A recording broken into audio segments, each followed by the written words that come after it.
Quand on parle d'huile d'olive, on parle souvent de régime méditerranéen, mais je ne sais pas trop ce que c'est. Alors selon moi, le terme de régime n'est pas vraiment adapté, car c'est surtout un état d'esprit, un style de vie.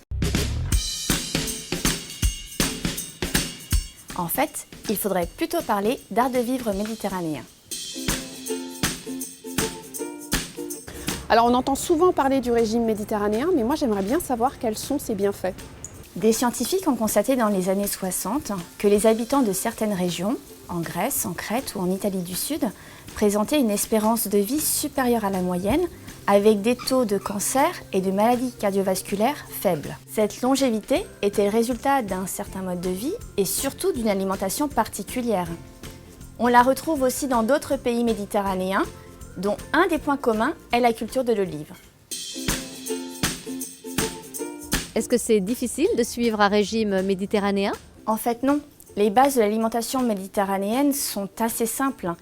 Il s'agit d'une alimentation équilibrée, particulièrement riche en fruits et en légumes, en céréales et en huile d'olive. Poissons, viande blanche, œufs, fromage de brebis ou de chèvre constituent les principales sources de protéines.